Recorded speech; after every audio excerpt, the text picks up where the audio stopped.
everyone, it's Kim. Okay, so I'm going to do, I have 4 soaps that I can cut, and I'll cut a few bars of each one like I always do, not the whole log, it takes too long. They all look, the same once you start cutting into them, I think.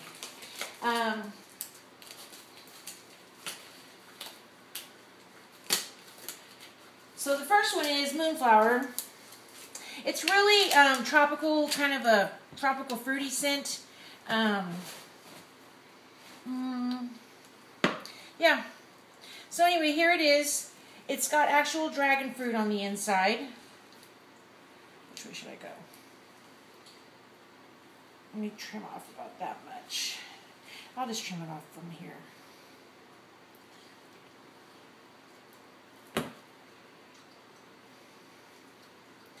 There's the inside, or the first of it.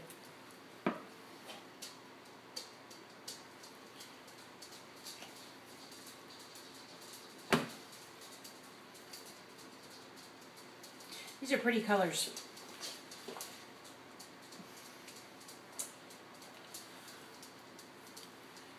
And those are the seeds from the dragon fruit that are in it.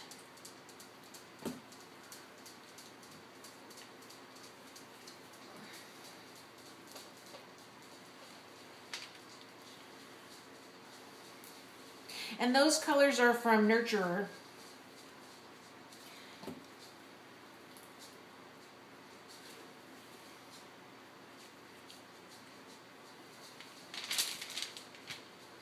I don't want to squeeze it too hard because I notice sometimes when I will pinch, like right here, later on after it's like, really cured and dried out, I have like a little indentation there. And it doesn't even show up until later, but it's kind of odd that it does that. But I don't want to try to do that this time. I'm going to try to hold it from the bottom. But it's automatic. I want to grab it there. This one's got a neat little swirl in it. Okay, so let me put that one to the side because they all look about the same. There really wasn't a lot of stuff going on the inside. Let me put a piece of towel down so I can get it out of the way.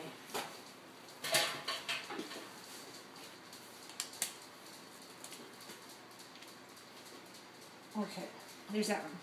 What do I want to do now? Okay, so then I have the first of my Outlander inspired series soaps, and it is called Standing Stones. And it's done in my single, what I'm going to call my single slab molds, where I don't have to split them. And I'm able to get, I think, 7 bars of soap, but then I have 14 samples that I can make out of it. And that's one of the reasons why I'm really crazy about this idea of using my old wide molds that I used to have for my soaps before I went to the tall and skinny molds. Yeah, so this is how I do it. So I cut the bars to the, most of my bars are 2.5 or 2 1/4 wide and 4 inches tall before I shave them or whatever. So then, because, see, look how thick it is. It's way too thick. I come over here and I put it on my little measurer there. For my normal bars are about an 1.25 inches thick. And so then I come over here and I can trim off that much, make my standard size bar. I mean, it still needs to be trimmed off there. Let me go ahead and, since I have one side trimmed, I can do this side.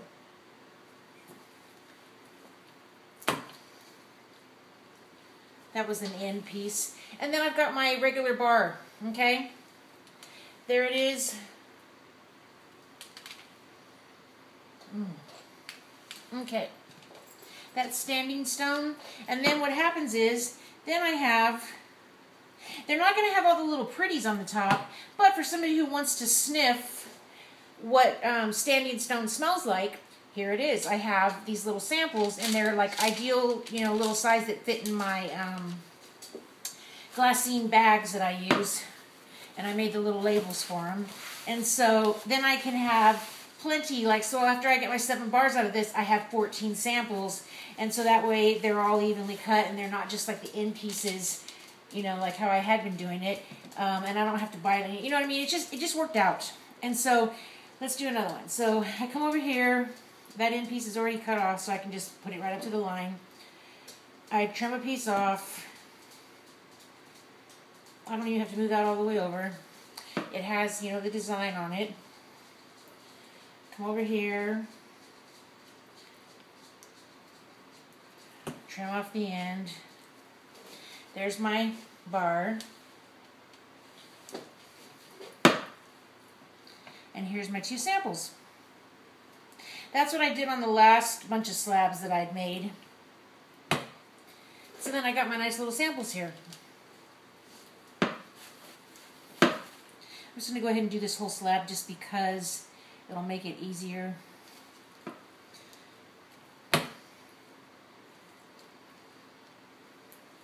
Yeah, I'm real happy with the way these turned out.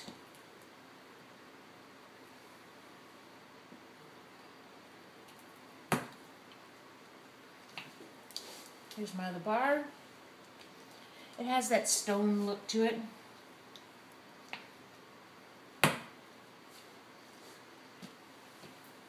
It's a little bit greenish in the inside, but that's like just because it has the has an oxidized jet from the air. But it'll look the same as the top. But I'm thrilled with the way the design came out. The bar and my 2 samples. See how easy that works out? It's nice when things actually work out the way you want them to, or, you know, in some semblance of organization. I'm creative, but at the same time, sometimes there's certain things that I feel like I want to be a certain way to make it easier. And when it works out that way, it's nice.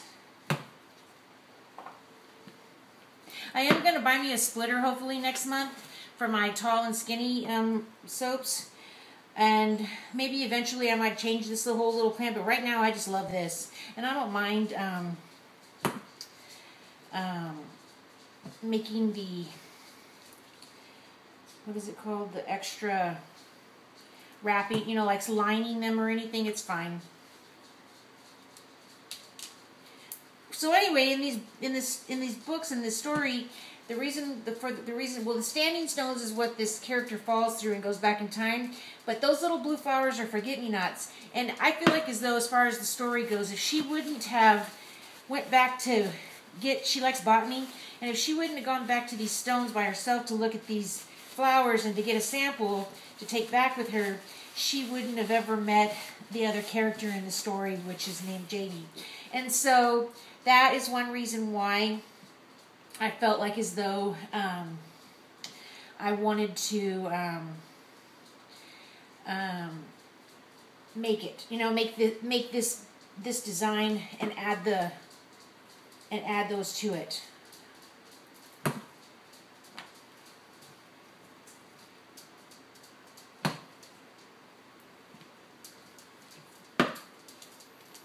Okay.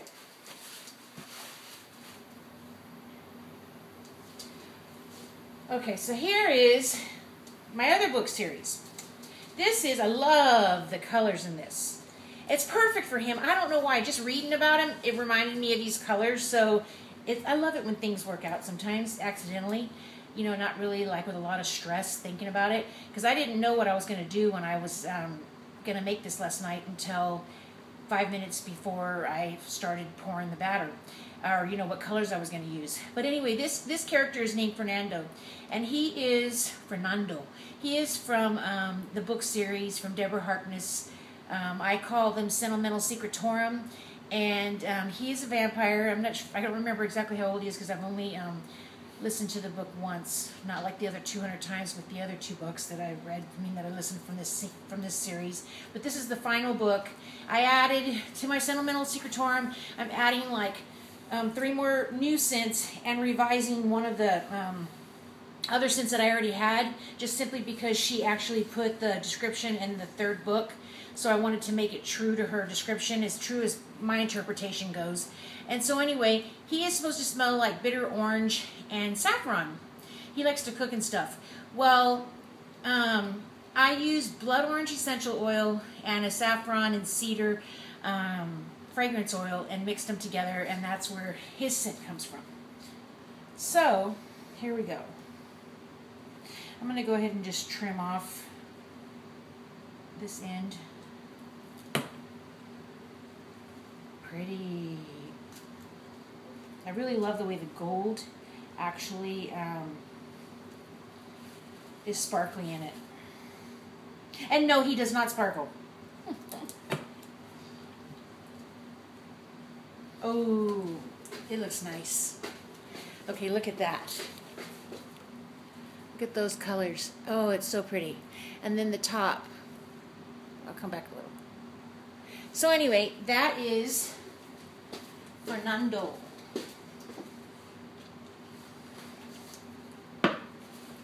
I put some dried, dehydrated blood orange pieces in the top. They're probably going to mess up my cuts here. But I want them to peel out of there. Fingers crossed they won't do it too much. Yeah, I love this. Now, of course, the see how it's kind of dented? That's from me grabbing it? I don't know. Well, anyway, this is, you can see the sparkly gold in there from the gold 24 karat mica that I use from Rustic Essentials.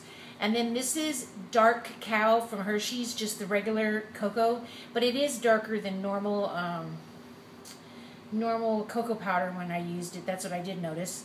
And then this is, somebody asked me about this when I had replied to this. This is Bordeaux, and I bought this from Rustic Essentials, this burgundy color. And it's a beautiful shade of a burgundy color.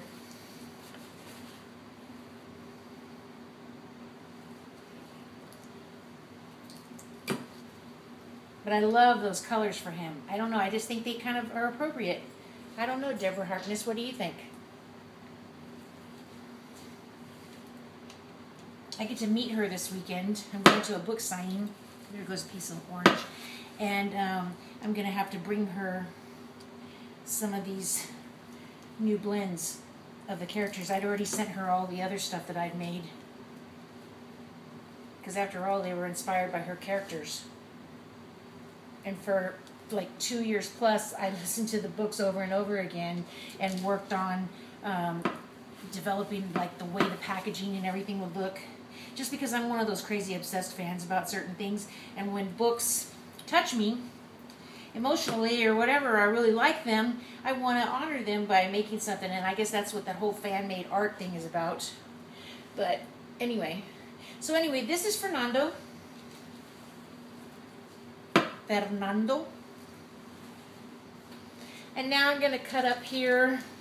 This is Arrogant Bastard. This has always been one of my popular ones for guys, and it's made with Arrogant Bastard Ale. Sorry, no reason to offend anybody, but that is the name of the ale that... And so I just decided to keep the name because I thought it was cute. And it smells really good. It's an oak moss... Not oak moss, it's a grapefruit and kind of an oak moss type of a scent. Ooh, it turned out really nice.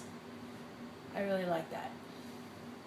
The other batch that I'd made a couple of weeks ago, I was waiting on one of the oils for the blend, and I had already mixed up the beer and the ale and the lye, and I had left it sitting on the counter covered, waiting to go ahead and make it again when I got the oil. But then I put it off. Well, then I, stupid idiot, tried to use it, and it just did not work out. I had drippy soap, and I don't like that. So this one turned out great. The speckly part, in case I didn't tell anybody, is vanilla bean powder. It's like the byproduct of when companies make vanilla extract and stuff. It's what's left over. And so there was a co-op in a group that I was in. They did a bunch of vanilla beans and vanilla bean powder. And so I was lucky and got some in this co-op. I really love this pattern. It's simple, but that's what, you know, guys like. They don't like a lot of frou-frou. I like the colors. Okay, so anyway, that's my soaps that I did over the weekend. I have so many more to make.